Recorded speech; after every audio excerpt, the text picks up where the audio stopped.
स्वागत है आपका अथर्व क्लासेस पर। आज की राजस्थान महिला सुपरवाइजर भर्ती की क्लास में हम प्रैक्टिस सेट नंबर 8 को पढ़ेंगे।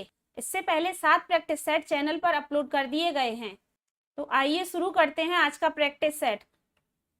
तो आज की क्लास शुरू करने से पहले अगर आपने चैनल सब्सक्राइब नहीं किया है तो चैनल को सब्सक्राइब जरूर करें और साथ साथ में वीडियो को रोककर आंसर जरूर दीजिएगा। तो आज का हमारा पहला प्रश्न है, मानव विकास किन दोनों के योगदान का परिणाम है?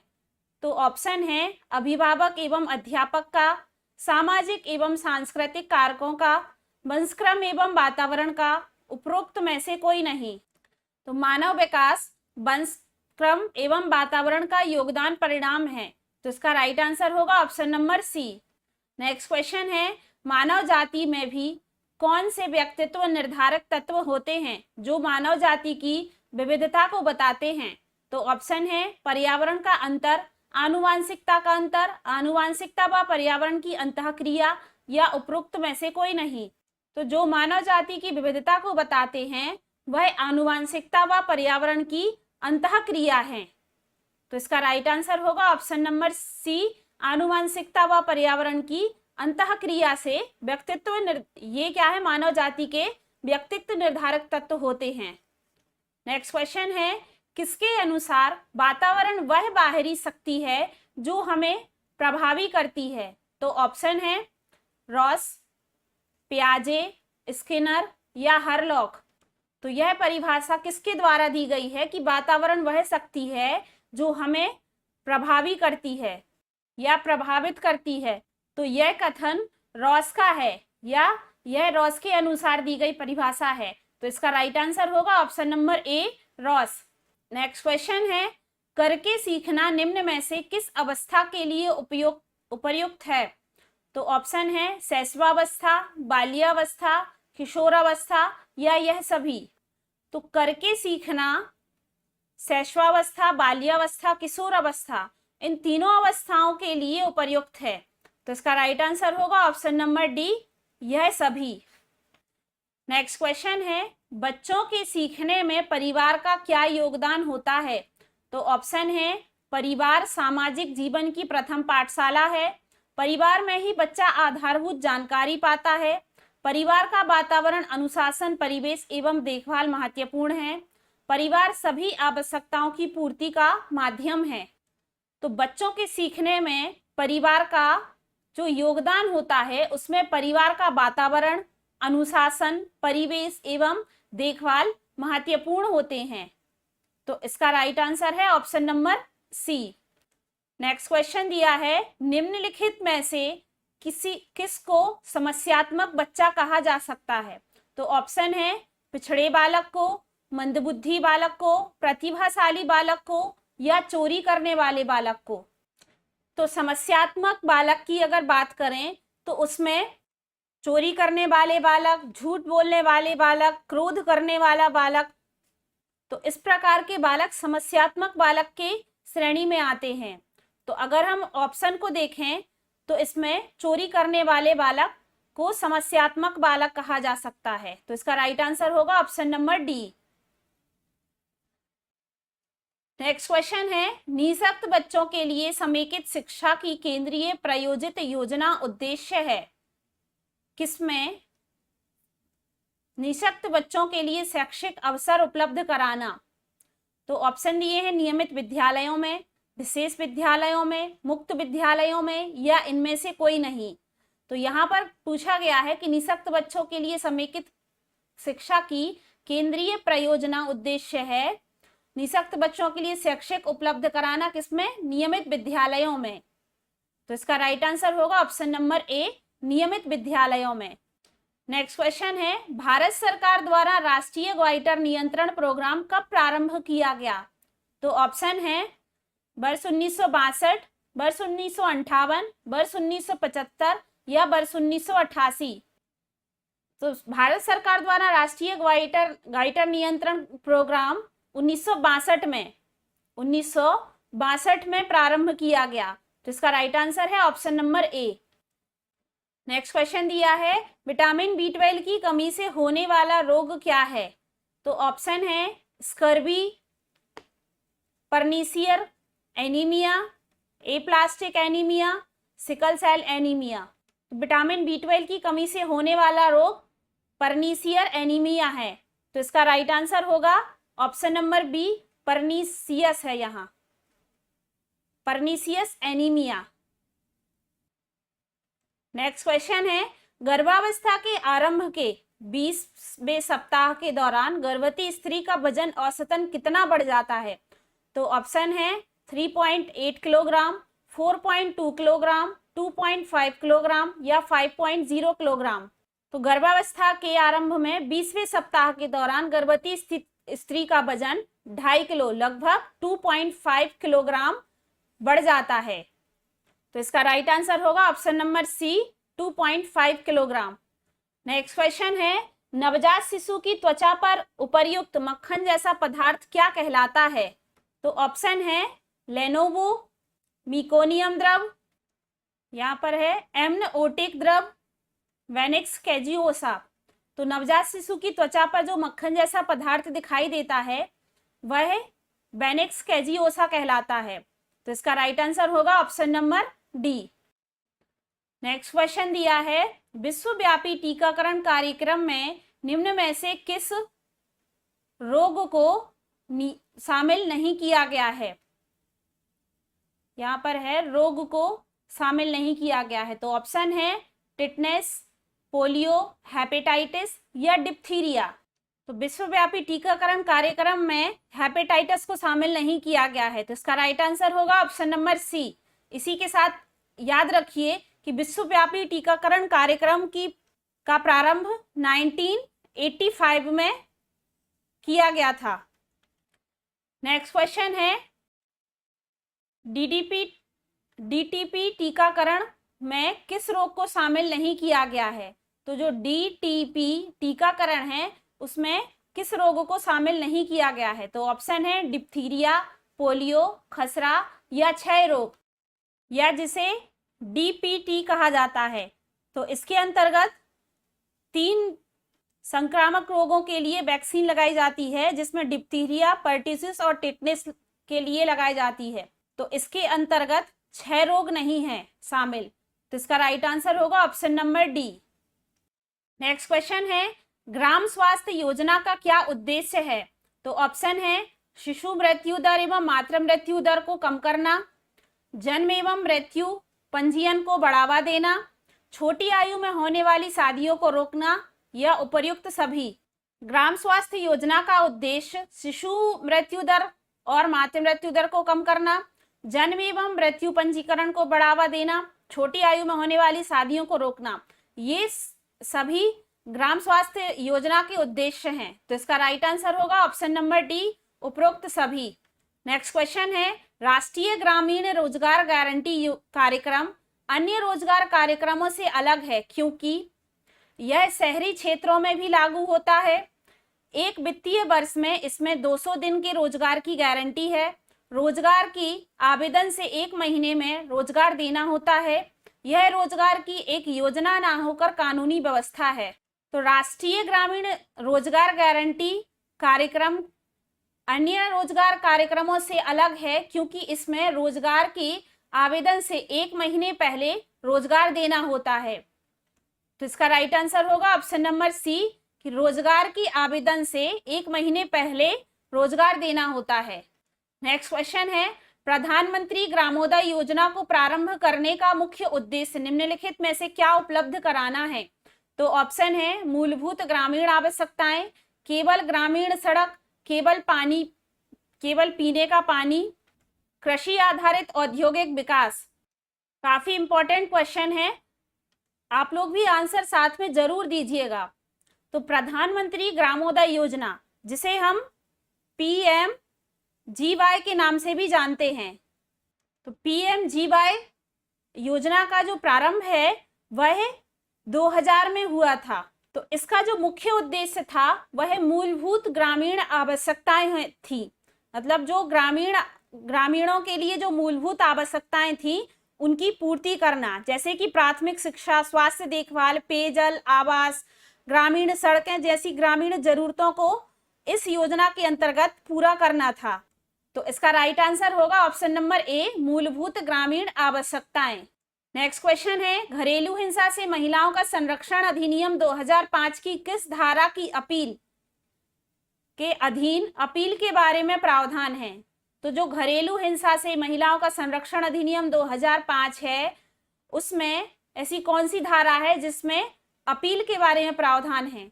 तो ऑप्शन दिए हैं धारा 28, धारा 29, धारा 30 या धारा 31। तो धारा 29 के अंतर्गत अपील के बारे में प्रावधान है।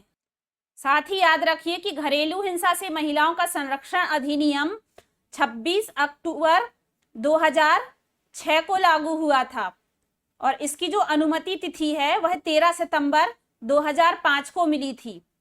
इस अधिनियम को अनुमति 13 सितंबर 2005 को मिली थी और यह लागू हुआ था 26 अक्टूबर 2005 को। और साथ ही याद रखिए कि इस अधिनियम के अंतर्गत 5 अध्याय हैं और 37 धाराएं हैं। तो प्रश्न यहां से भी बन सकता है कि इस घरेलू हिंसा से संरक्षण महिलाओं का संरक्षण अधिनियम 2005 के अंतर्गत कितने अध्याय और कितनी धाराएं हैं? तो इसके अंतर्गत 5 अध्याय और 37 धाराएं हैं। नेक्स्ट क्वेश्चन है, दूध का स्कंदन होता है?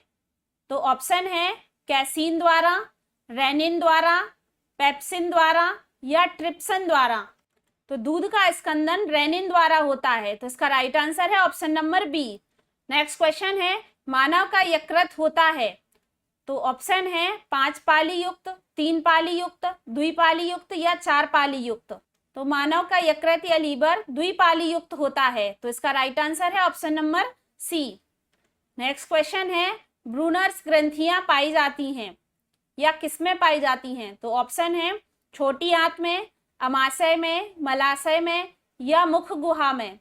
तो ब्रूनर्स ग्रंथियां छोटी आंत्र में पाई जाती हैं, तो इसका राइट आंसर है ऑप्शन नंबर ए, छोटी आंत्र में।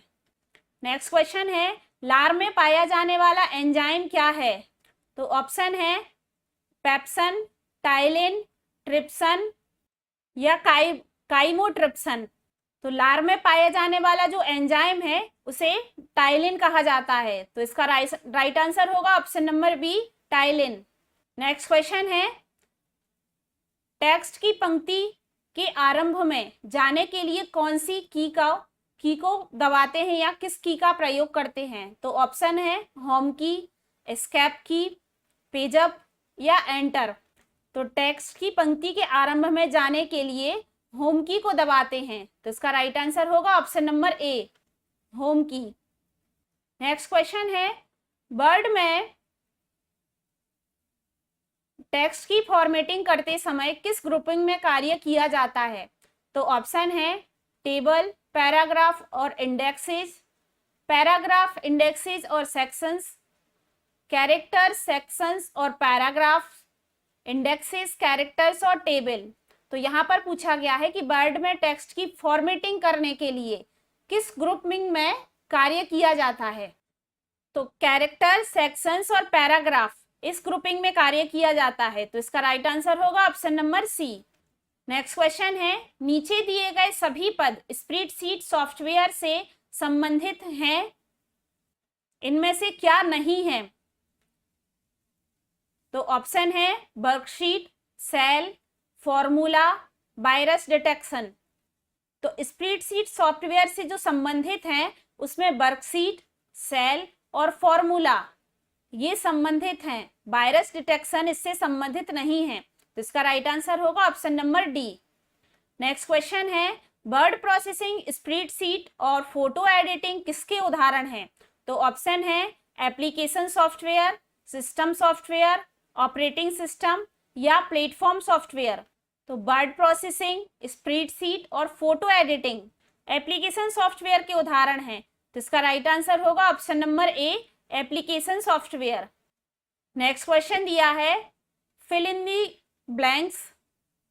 क्वेश्चन है, I was reading a book blanks I had read before. तो ऑप्शन है इवन, एज, हु, विच। तो यहाँ पर बुक नॉन लिविंग थिंग्स है, तो इसके बाद विच का यूज होगा, तो इसका राइट आंसर है ऑप्शन नंबर डी, विच।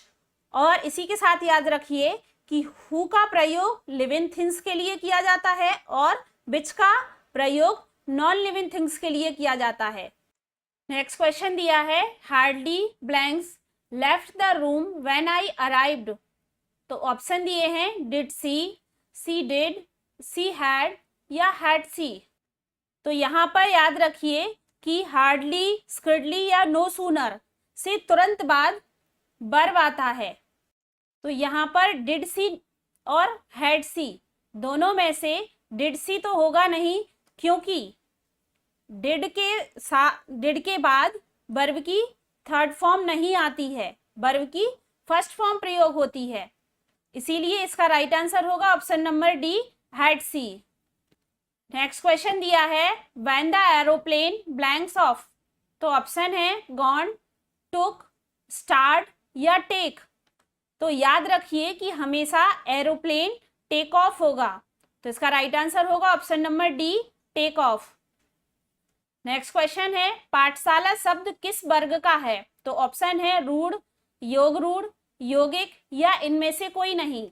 तो पाठशाला एक यौगिक शब्द है, तो इसका राइट आंसर होगा ऑप्शन नंबर सी, यौगिक।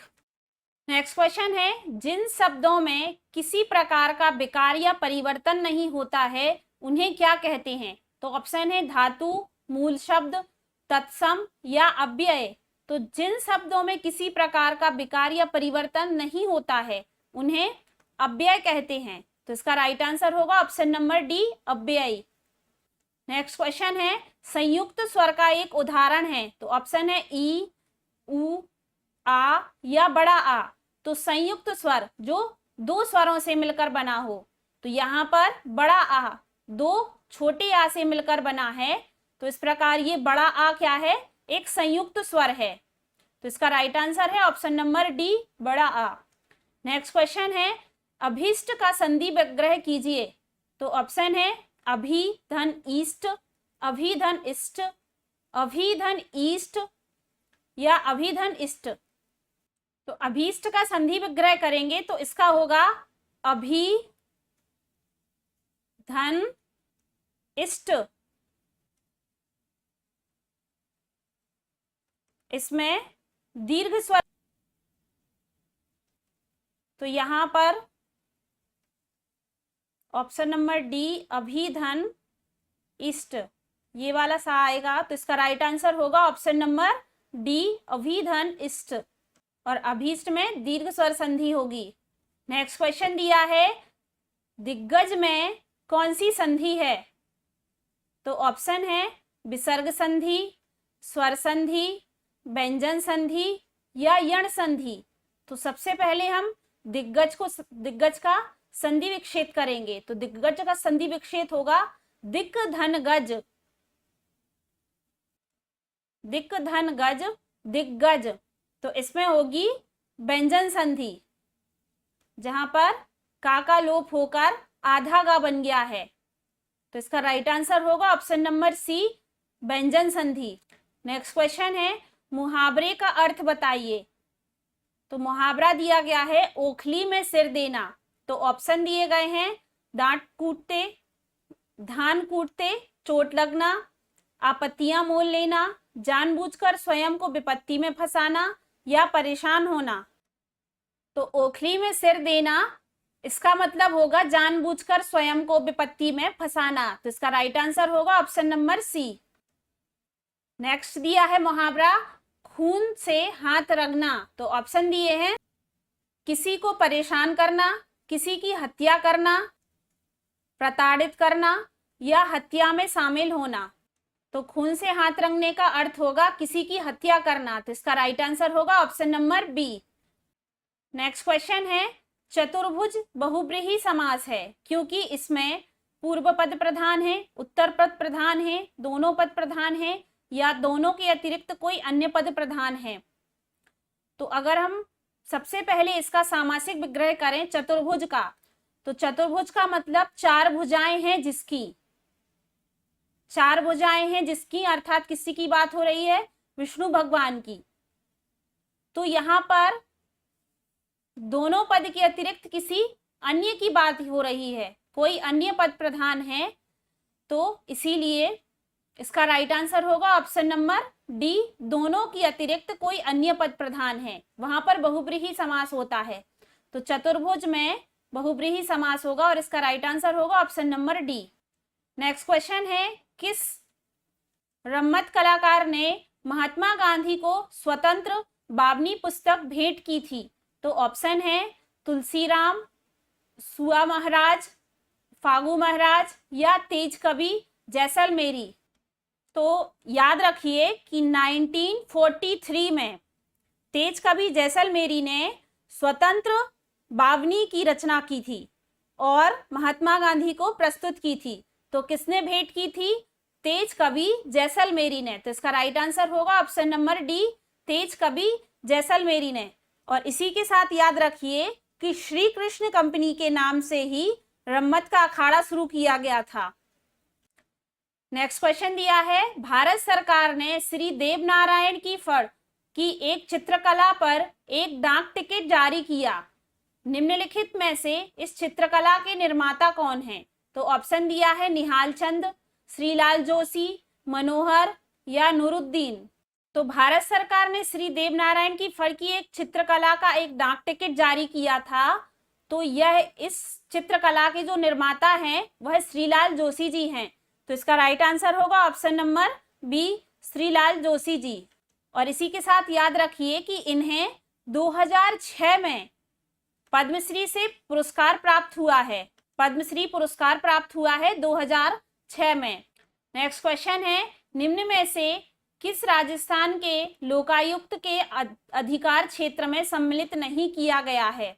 तो ऑप्शन दिए हैं मंत्री, मुख्यमंत्री, राजस्थान राज्य द्वारा स्थापित निगमन में कार्यरत सदस्य, जिले का मुखिया। तो जो मुख्यमंत्री है राजस्थान में लोकायुक्त के अधिकार क्षेत्र में शामिल नहीं है। तो इसका राइट आंसर होगा ऑप्शन नंबर बी, मुख्यमंत्री। नेक्स्ट क्वेश्चन है, बलवंत राय मेहता समिति ने सुझाव दिया कि पंचायती राज्य की संरचना में क्या शामिल होना चाहिए? तो ऑप्शन है गांव, जिला और राज्य स्तर, गांव, मंडल, जिला और राज्य स्तर, गांव, ब्लॉक और जिला स्तर, मंडल और जिला स्तर पर। तो बलवंत राय मेहता समिति एक पंचायती राज्य समिति थी जिसे सामुदायिक विकास कार्यक्रम और राष्ट्रीय विस्तार सेवा के कामकाज की जांच के लिए नियुक्त किया गया था। और इस समिति की नियुक्ति है जो वह 1957 में नियुक्त की गई थी इस समिति की। तो याद रखिए कि 1957 में, और इसमें गांव, ब्लॉक और जिला स्तर पर शामिल किया गया था इस समिति के अंदर। तो इसका राइट आंसर होगा ऑप्शन नंबर सी, गांव, ब्लॉक और जिला स्तर। नेक्स्ट क्वेश्चन दिया है, अक्षरों के उस समूह को चुनिए जो अन्य अक्षर समूह से भिन्न है। तो ऑप्शन दिए हैं BAC, POQ, STU या BYXZ। तो यहाँ पर जो 4 समूह दिए हैं इसमें से बताना है कि इन में से कौन सा अलग है या कौन सा भिन्न है। तो सबसे पहला वाला दिया है BAC। तो हम देखेंगे B से A क्या हो रहा है, -1 है। B के बाद A आ रहा है तो यहाँ पर -1 है, और A के बाद क्या है, C है। तो क्या हो रहा है, +2 हो रहा है, मतलब यहाँ पर 2 जोड़ने पर आ रहा है C। अब दिया है POQ, तो यहाँ पर भी -1 हो रहा है क्योंकि O के बाद P आता है, तो यहाँ पर होगा -1, और यहाँ O और Q में +2 का है अंतर। हम इनकी प्लेस वैल्यू से जान लेंगे। तो यहाँ पर OPQ, तो यहाँ पर +2 हो रहा है। अब देखेंगे STU, तो ST में क्या हो रहा है, फिर +1 हो रहा है, और STU यहाँ पर भी +1 हो रहा है। तो ये इन दोनों से तो अलग है। अब इसके बाद इसमें और देख लेंगे BYXZ में। तो BYXZ में देखेंगे तो YX यहाँ पर क्या हो रहा है, -1, क्योंकि X बाय होता है। और फिर दिया है XZ, तो यहाँ पर 2+ हो रहा है क्योंकि XYZ। तो इस प्रकार देखेंगे कि ये BAC, POQ और YXZ ये तीनों एक समान हैं, लेकिन STU ये इस समूह से भिन्न है। तो इसका राइट आंसर क्या होगा? Option number C, STU।